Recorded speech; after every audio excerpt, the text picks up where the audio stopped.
Why is that going on? A Sukhoi Superjet 100, one of the world's newest and most advanced airliners, slams into a mountain, killing everyone on board. Why was the plane so far off course? Indonesian investigators face one of the biggest challenges they've ever encountered. The crash site was below an 800-meter cliff. 800 meter. Only an elite team can get there. You guys search up here? I'm going down. Risking life and limb to recover the black box. The situation was quite scary. And it's just mind-blowing. But will it give investigators the answers they need?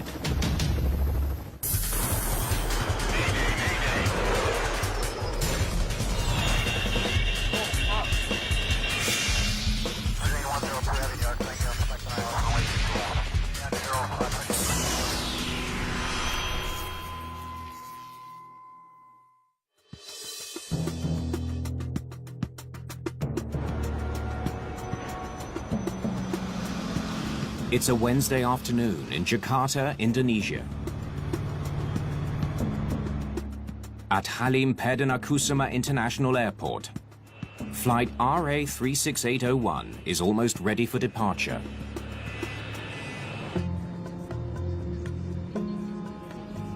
Champagne, sir?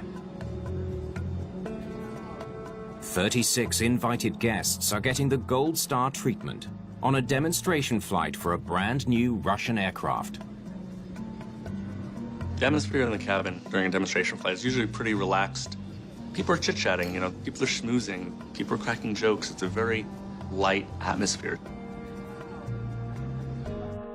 The plane is a Sukhoi Superjet 100.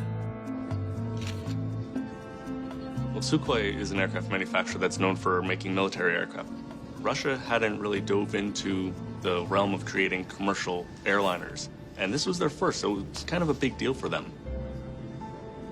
This afternoon's flight is part of a 6-country Welcome to Asia tour. The passengers are a mix of potential buyers from major airlines and journalists who can create some buzz. Alexander Kovalyov is a reporter who has been covering the development of the plane since the beginning. I joined the tour at the very start. It's a brand new airplane, and presenting it to top members of government and potential buyers delighted me.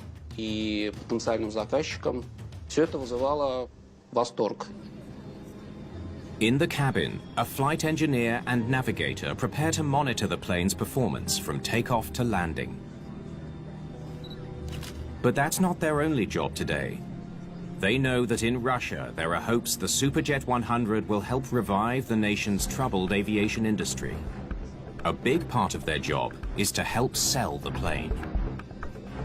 Russia has kind of a poor reputation for safety over the decades, so a lot is at stake. This is the beginning of their reputation, and these reputations will carry on in the future. I'm sorry, I'm gonna have to take that glass from you.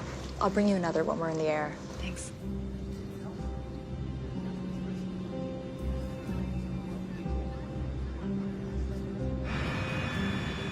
The Superjet has already flown demonstration flights in Kazakhstan, Myanmar, and Pakistan. Jakarta is the 4th stop on the Whirlwind Tour.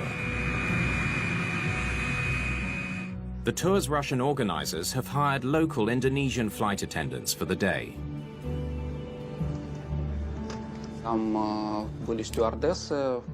The young flight attendants were anticipating a flight on a brand new airplane. It was a big chance for them, and a big honor.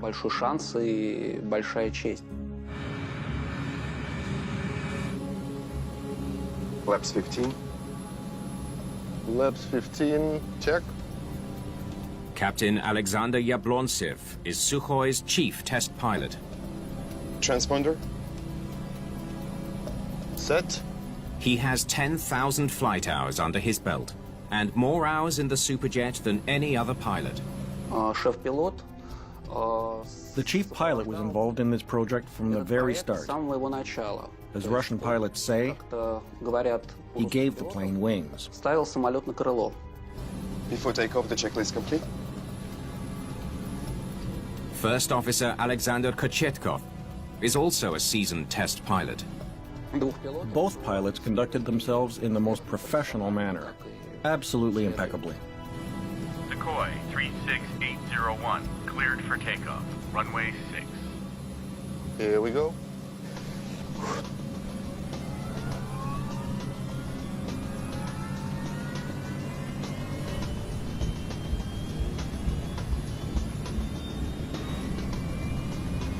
V1, rotate. This is the second demonstration flight of the day. Полет из аэропорта Халим прошел без всяких The замечаний. first flight from Halim Airport was completely unremarkable. Просили поснимать лайнер с земли. But before the second flight, I was asked to shoot the plane from the ground. Куда?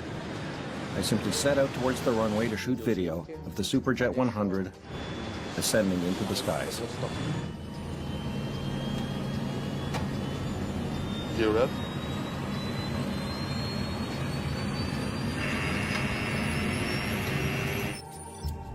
The flight is planned to be a tight 30-minute loop south from Jakarta into the rural area of Bogor, then back to the airport. Sukhoi 36801, turn right to intercept radio 200 and climb to 10,000. Air traffic control guides the plane away from the busy commercial flight zone near the city. Jakarta Control, Sukhoi 36801, intercepting radial 200 and climbing to 10,000.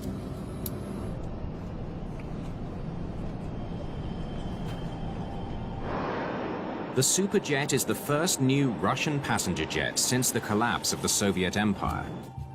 It's been 12 years in development. Sukhoi hopes it's now ready to take on the world. The Superjet itself was a regional aircraft designed to compete globally against other aircraft manufacturers like Canadair and Embraer, which had other regional jets, about 100 feet long, about 100 passengers, a little bit less, and are very popular around the world.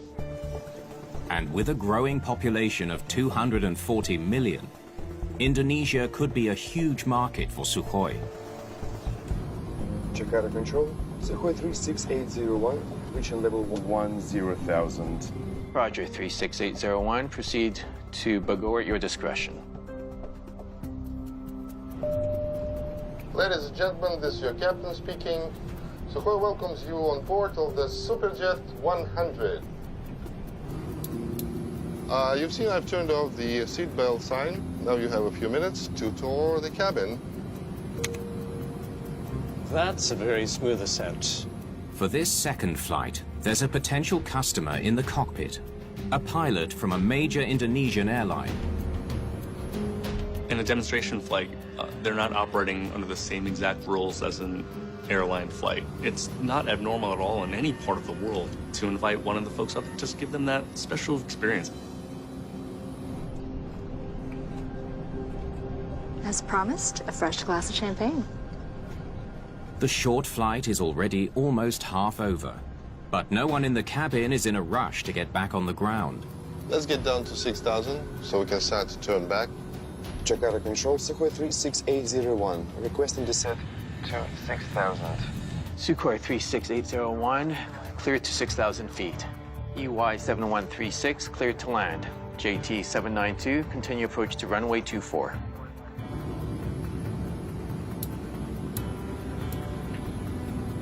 Impressive flight deck. I could certainly get used to this. All right, then. Let's do the full orbit before we return. The captain decides to prolong the flight by flying an extra loop. Jakarta Control, Sukhoi 36801, requesting right orbit at 6,000. It was just them having a little bit of fun. Do a little holding spin over here just to show you what that looks like. Sukhoi 36801, right orbit approved. AK 734, wind southeast, 10 knots, proceed with approach.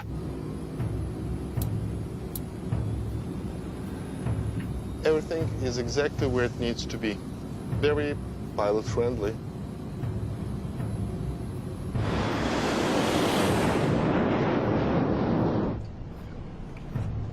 The turn is so smooth, passengers hardly feel it in the cabin. Would you care for some Russian caviar? Another great feature is the TOS.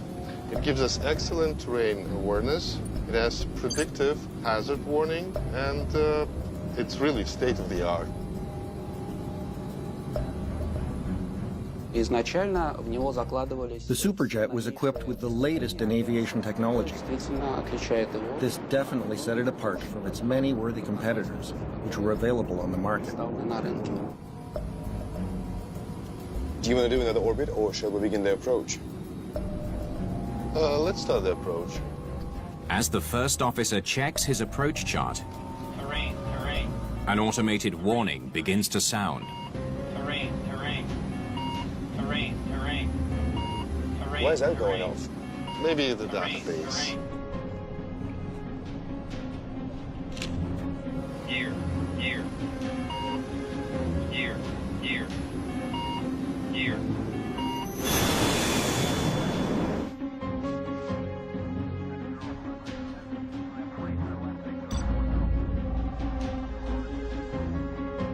At the control center, the air traffic controller notices a problem. The Sukhoi Superjet has vanished from radar. Where'd you go?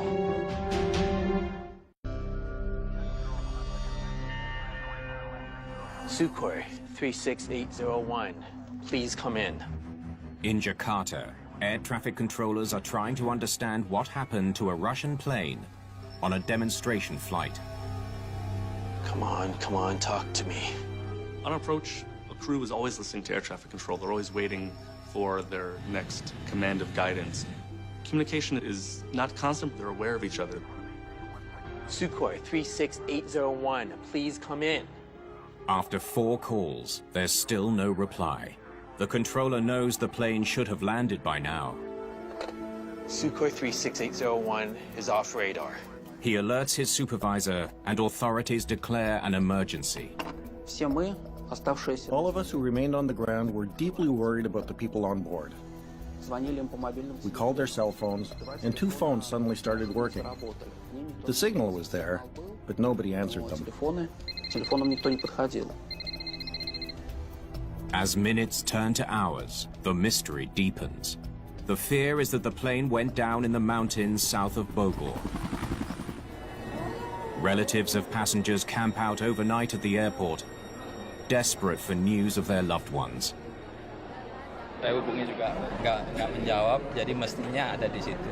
Tapi sekarang ini karena baru ada kontak visual, belum ada kontak fisik, saya masih tetap berdoa, tetap mengharap sekecil apapun itu bahwa beliau masih bersama kami.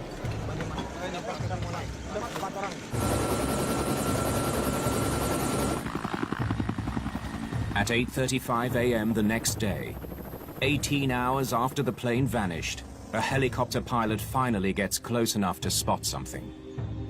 Blue and white specks in the distance. The Sukhoi Superjet has crashed into Mount Salak, the debris spilling thousands of feet down a cliff face.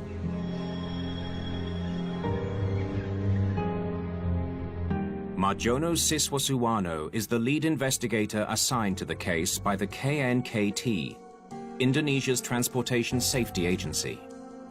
When I first heard about the location of the crash, my initial reaction was, how could this plane end up there? Mount Salak has a fierce reputation. Its jagged peaks reach 7,200 feet. Locals call it an airplane graveyard. Mount Salak is infamous according to the local press. The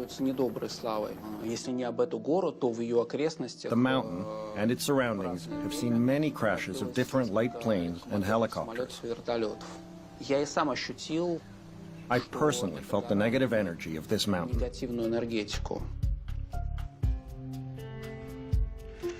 crash site is right here. How could a brand new jet with sophisticated navigation systems and an expert crew crash into a notorious mountain? When there's a crash, everything is on the table. You have no idea. There are any number of variables at play until it gets eliminated by providing fact. We need to send a team up this mountain fast. It's one of the most challenging locations Indonesian crash investigators have ever faced. Our mission was to search for the black box, but how do we find it and retrieve it? This is the problem and our biggest challenge. There are no easy routes. Marjono knows only the most skilled mountaineers will be up to the task. We need to bring in only for this. Oni Wibowo is a junior investigator with the KNKT. He's also an expert climber, now tasked with joining a group of Indonesian Marines on a treacherous hike up Mount Salak.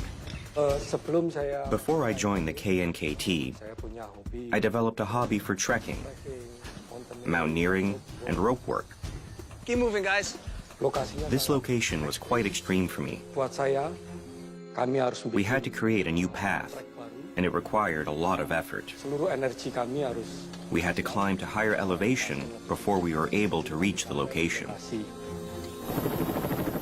It takes 9 hours, but finally they reach the crash site. What they find is overwhelming. When I reached the site, the situation was quite scary. There was lots of smoke and wreckage and debris everywhere. It was such a sad thing to witness. There's no hope of survivors. 45 people are dead. Indonesian, Russian, American, and French. I tried to imagine what the people who were in the cabin at the time felt and how it ended. It's the single memory which has haunted me ever since. Somehow they must regroup and try to find the black boxes. I was determined to use all my knowledge to find out why this plane crash at Mount Salak happened. In Jakarta, the search for answers to what brought down a Sukhoi demonstration flight takes investigators to air traffic control. So, can you tell me what happened? Well, they were just supposed to do a 30-minute loop. Then before I knew it, they had disappeared from radar. So why did they end up at Mount Salak? I don't know. But weren't you supposed to be monitoring them? I was so busy, I lost track of the plane. Investigators learned that the controller had an exceptionally heavy workload. He was monitoring about a dozen flights. EY 7136, cleared to land. JT 792, continue approach to runway 24. Making matters worse, both his assistant and his supervisor were absent that shift. He was doing 3 jobs. This person was working beyond the edge of his limitations for any air traffic controller, and that alone is incredibly unsafe. Any air traffic control organization around the world usually has backups in place. Even when their staffing is low, they will delay aircraft and keep them on the ground. To not have that is huge. Why did you clear them to fly at 6,000 feet? You must have known they would never clear the mountain. My system said it was a military jet. Investigators discover that the airport's status system had incorrectly labeled the plane as Su-30, which identifies it as a Sukhoi military aircraft. The air traffic controller had labeled this plane similar to the Sukhoi military aircraft that belonged to the Indonesian Air Force. Indonesian Air Force. Not knowing it was in fact a civilian aircraft. Military can fly pretty much as low as they want. Jakarta Control, Sukhoi 36801, requesting descent at 6,000. When the pilots requested a descent, the controller assumed they were heading for a military training area in Bogor, right along the Sukhoi's flight path. Sukhoi 36801, cleared to 6,000 feet. EY 7136, cleared to land. JT 792, continue approach to runway 24. The ATC thought that it was a military aircraft flying in a military airspace, so 6,000 is not a concern for them. But I still don't understand, why was the plane so far off course? That's a good question. I really don't know. The plane was supposed to turn and fly north towards Jakarta, but instead it flew south and hit a mountain 54 kilometers from the airport. Investigators need to know why. They hope the black boxes can give them some answers. The most important thing is the black box, which records the flight data and the conversation inside the cockpit. This is what we're looking for. But they could be anywhere. You guys search up here. I'm going down. The search team targets the thickly forested valley below. From my experience, I could predict that a relatively small object, like a black box, would fall down to the base of the cliff. So this was their biggest challenge.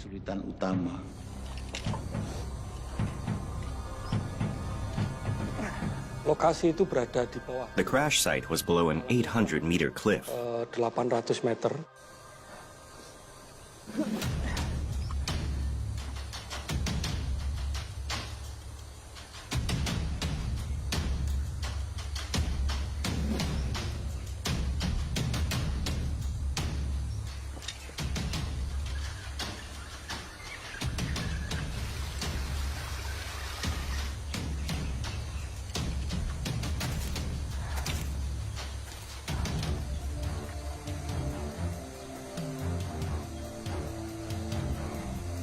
Finally, 6 days after the crash, a breakthrough.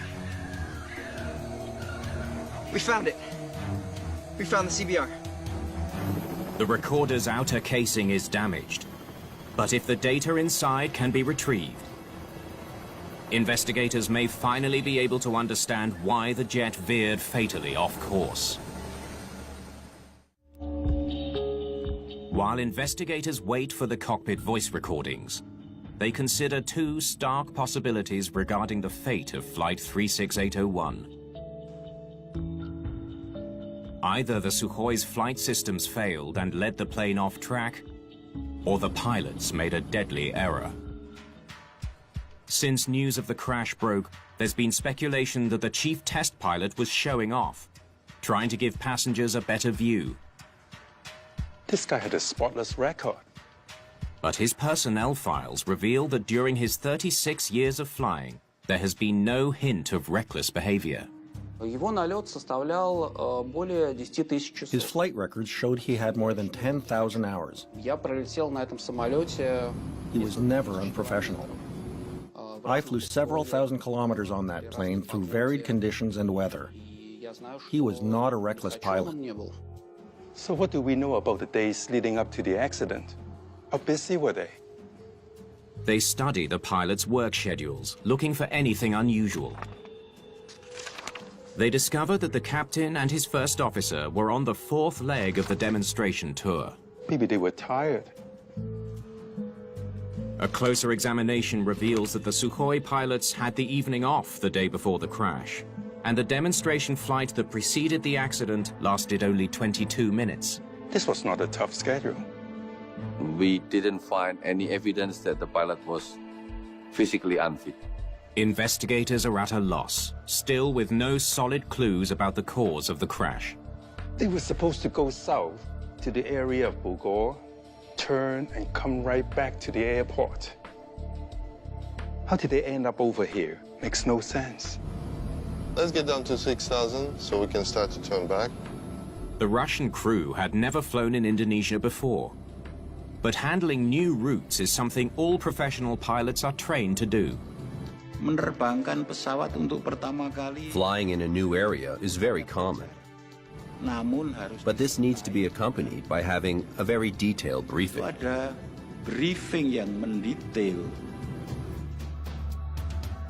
Investigators wonder, how well briefed was the crew before the fatal flight? Can I help you? Yes, can you tell me how the briefing with the pilots went? They check in with the ground handling agent. It went fine, except the pilots never showed up. So who exactly did you brief?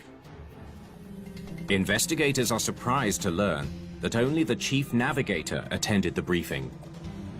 I think it would have been helpful if the pilots were present in that briefing, but I don't think it's that big of a deal as long as the navigator is doing his or her job to make sure that the pilots have their information. According to the agent, the briefing was short. Just a quick chat about the flight plan with no mention of terrain. You didn't warn him about the mountains? Didn't ask. Mind you, he didn't speak English very well. It seems a language barrier may have prevented the communication of a key piece of information. The most important part of the briefing that should be given to the pilot is the area.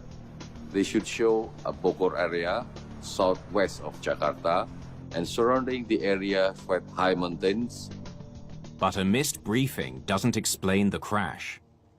Investigators know that the pilots had flight charts that should have given them detailed information about the local topography.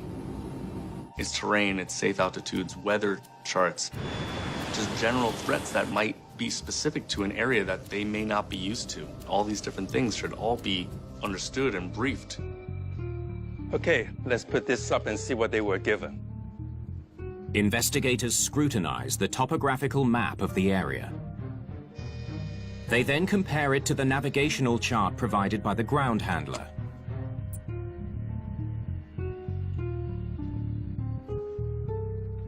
But where's Mount Selig? They make a disturbing discovery. The chart shows no terrain contours or altitudes of any kind. The mountain's not indicated on the chart at all. The map they needed is available in Indonesia, and you can buy it anywhere. But they didn't have this map on board. Why? I have no idea.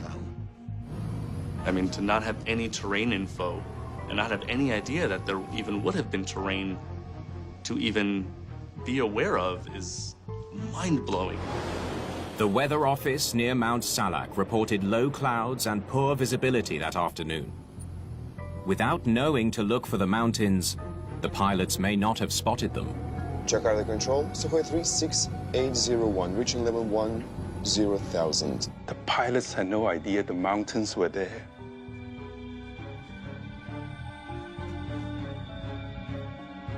But why didn't the plane's computer system warn them? Investigators turn their attention to the Sukhoi Superjet 100. Is the state-of-the-art aircraft somehow to blame for the crash? I want to know more about how this TOR system works. The investigative spotlight now shines on one of the Sukhoi Superjet's most important safety systems. It's called TORS, Terrain Awareness and Warning System.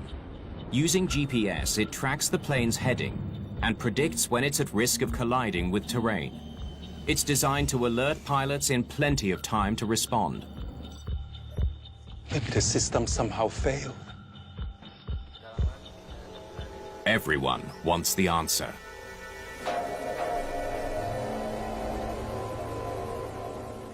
For days, the news has shown search and rescue teams collecting body parts from the mountaintop and flying them to Jakarta for DNA analysis.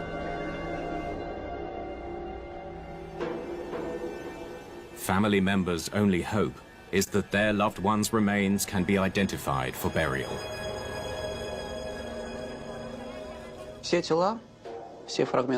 All the fragments were identified with the help of DNA experts.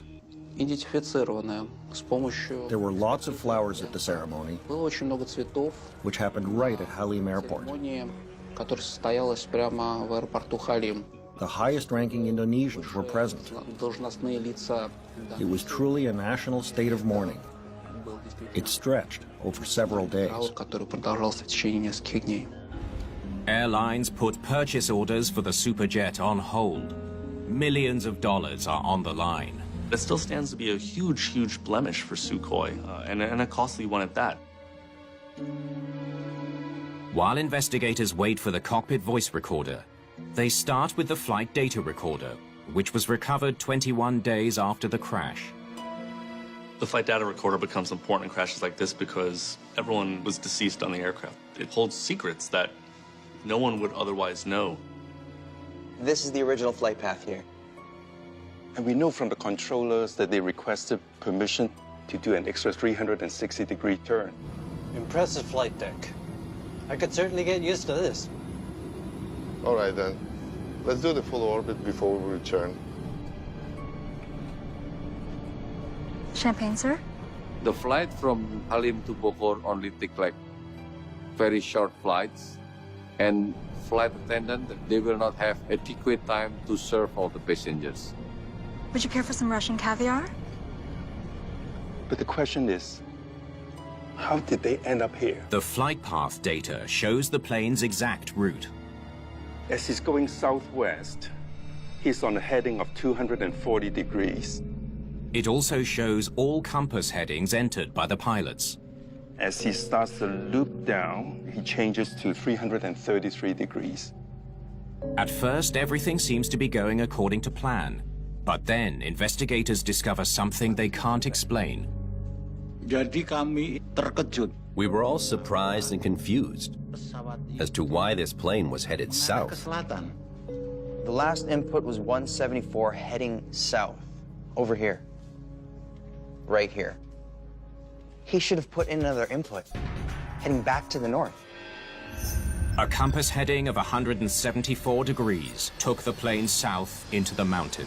The pilot needed to input another heading of 333 degrees to turn the plane back towards Halim Airport. This is where something went wrong, right here. Our biggest question was, what was the reason for the flight path heading south after the orbit over Bogor? Investigators wonder if the navigation system somehow failed, leading the pilots off course. They study the data, looking for any sign of a malfunction. Flight systems look fine. The black box data showed no problems with this plane. All the engine and flight control systems were in normal condition.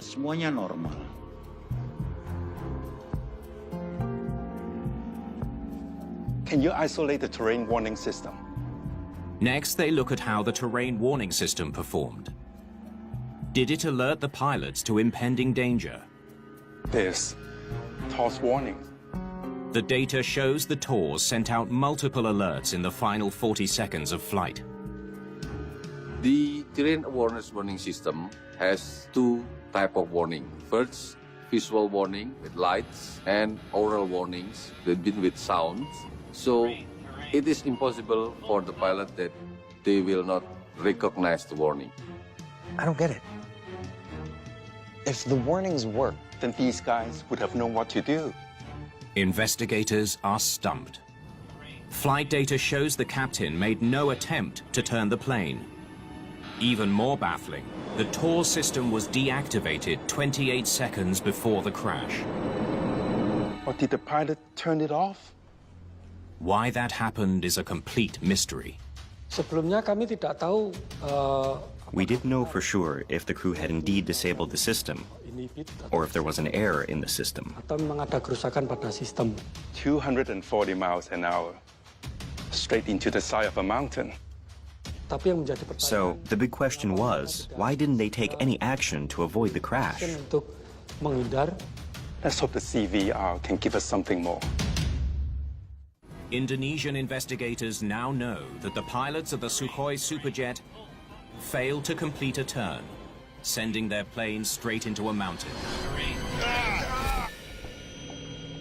They also know that the aircraft's advanced terrain warning system was shut down before the impact.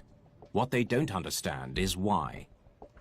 They hope to find some answers on the cockpit voice recording, a recording they feared they might never get to hear. When we received the CVR, the memory module wire was burned, so it takes some time for us to rewire these. Ready? Investigators synchronize the audio from the cockpit to the flight data to create a comprehensive timeline. The FDR data shows the direction of the flight every second. If we superimpose this data with the CVR, then we can know second by second the position of the flight and what the pilots were conversing about. Highly important data. So we know everything is fine when the plane heads towards Bogor. It's on course, facing southwest. Play from there. Let's get down to 6,000 so we can start to turn back. The plane is about 20 miles south of Jakarta, flying over Bogor, when the first officer radios air traffic control. Jakarta Control, Sukhoi 36801, requesting descent to 6,000. Dark cloud ahead. It's a crucial 3 words. Dark clouds. Between cockpit and the mountain. They probably don't see the mountain in front of them. The dark clouds were in the direction of Mount Salak. They wouldn't be able to see anything, not even a mountain. All right then, let's do the full orbit before we return. Jakarta Control, Sukhoi 36801, requesting right orbit at 6,000. Sukhoi 36801, right orbit approved.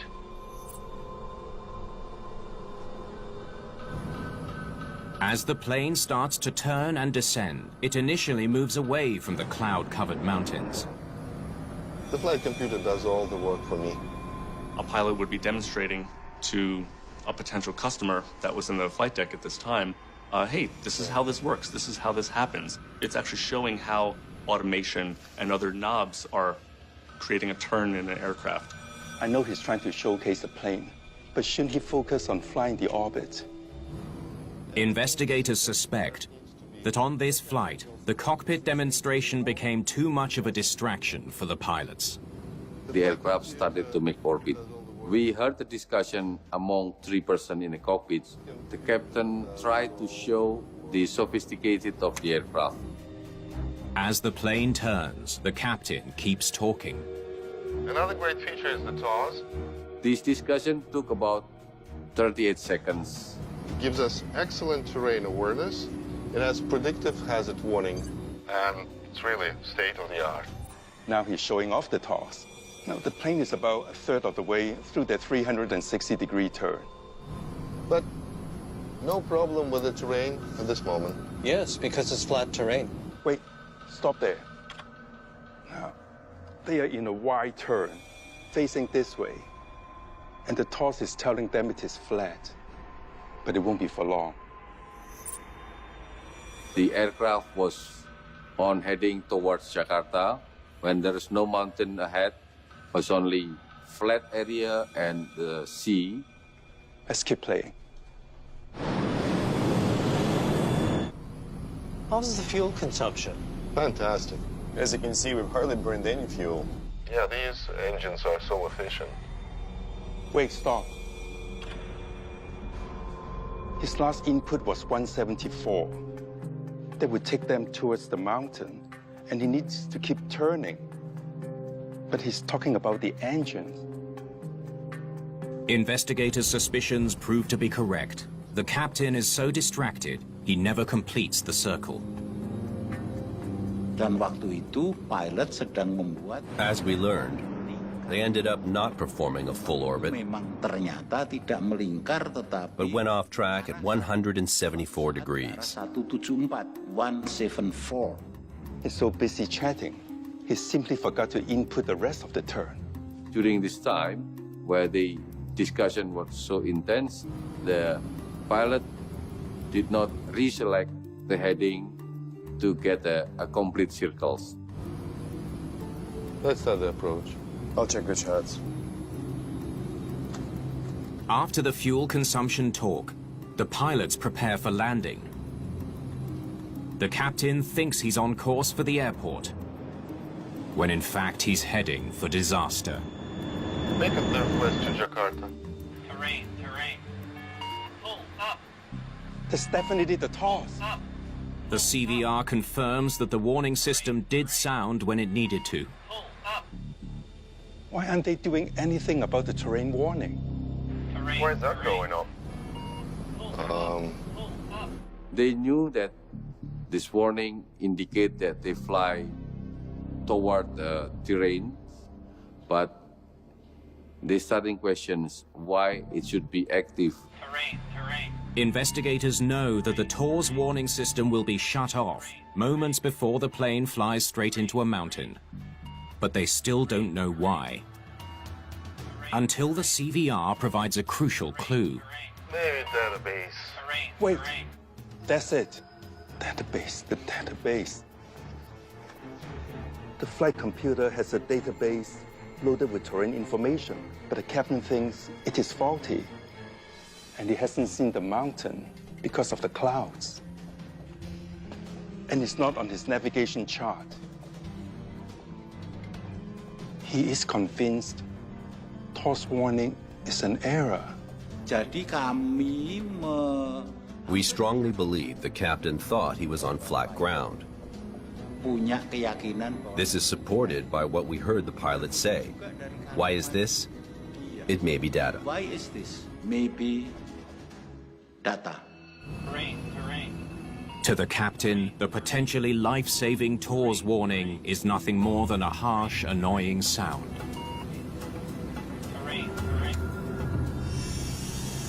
Not a warning. Terrain ahead, pull up. Alerts like terrain ahead or pull up are strong warnings. Dan pilot In this case, he should have pulled up. pesawatnya pull up. Kita nggak perlu bertanya. Don't bother asking if it's a drill or a real fire. Fire.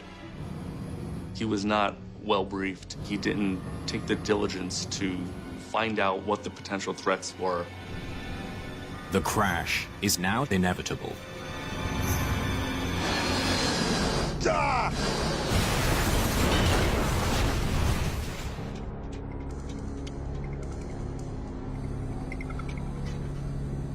Either pilot should have stepped up to act. Let's move, let's climb, let's turn, let's get out of the way for what this system is telling us to do.